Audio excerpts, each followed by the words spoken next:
નમસ્કાર દર્શક મિત્રો, આપણે જાણીએ છીએ કે સૌરાષ્ટ્રની ભૌગોલિક પરિસ્થિતિમાં પાણી અને જમીન બંને વચ્ચે ઘણી વખત તફાવત રહી જાય છે. ખેડૂત પોતાના મનપસંદ પાકો લઈ શકતો નથી. આવી ભૌગોલિક પરિસ્થિતિના કારણે ઘણી વખત ખેડૂતને નવા પાકો તરફ વળવું પડે છે. અને આજે આપણે જોઈએ કે વણપરી ગામના ગિરિરાજસિંહ જયુભા જાડેજાની વાડીએ એમને પોતાની કોઠા સુધી એક પોતાની વાડીમાં નવો જ પાક એટલે કે એરંડાનો પાક પોતાના વિસ્તાર માટે પસંદ કર્યો છે. અને એમને પોતાના એરંડાના પાક પસંદ કરવા પાછળનો શું હેતુ છે અને એમાં એને શું ટ્રીટમેન્ટ કરી છે, શું માવજત આપી છે, એના વિશે આપણે એમની પાસે જાણીએ. નમસ્તે ગિરિરાજસિંહ. ગિરિરાજસિંહ, તમે એ જણાવો કે આ તમારા જમીન જે છે એ કેવા પ્રકારની છે?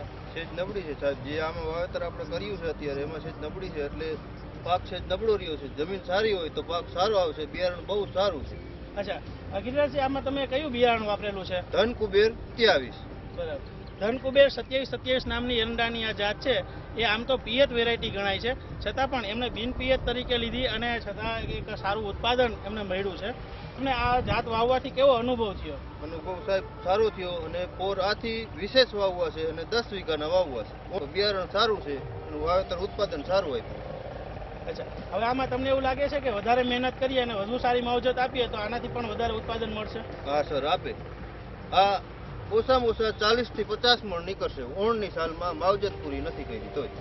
અચ્છા, તમે એ જણાવો કે આમાં શું શું માવજત આપી છે? આમાં ખાતરમાં શું આપ્યું છે તમે? ખાતરમાં સાહેબ આને યુરિયા, સુપર કેર અને લાઈફ ડ્રોપ આવ્યું છે, અને પાણી, બસ. બીજું આથી સિવાય કોઈ વસ્તુ અને નથી કરીને એક જ ફુવારો માર્યો.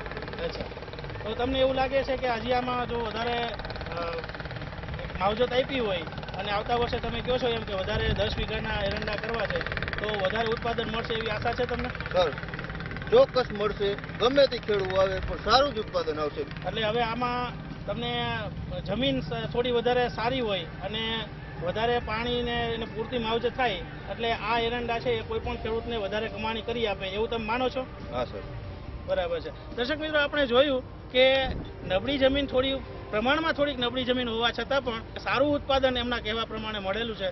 તો એને આવતા સમયમાં એ વધારે જમીનમાં આ એરંડા વાવવાના છે. આપણે એમને અભિનંદન આપીએ. નમસ્કાર.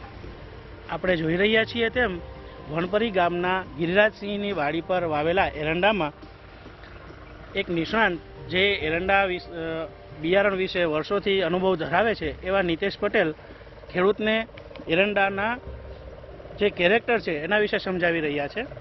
અને જણાવે છે કે ખેડૂતે જે ઓગસ્ટના પ્રથમ અઠવાડિયામાં જ વાવેતર કર્યું એના બદલે જો 15મી ઓગસ્ટ પછી એટલે કે ત્રીજા અઠવાડિયામાં વાવેતર કર્યું હોત તો વધારે સારું ઉત્પાદન મળી શકે. ખેતીની જમીન ભલે ગમે એવી હોય પણ એરંડા એક એવી જાત છે જે નબળી જમીનમાં પણ સારું ઉત્પાદન આપી શકે છે.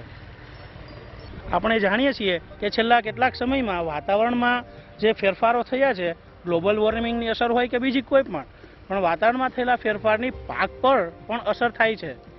એટલે આવી પરિસ્થિતિમાં ખેડૂતો જો વધારે થોડી મહેનત કરે, કોઠાસૂઝ દાખવે અને નિષ્ણાંતોની સલાહ પ્રમાણે કામ કરે તો આ જ જમીન અને આ જ બિયારણમાં આટલી જ માવજતમાં વધારે ઉત્પાદન મેળવી શકે છે.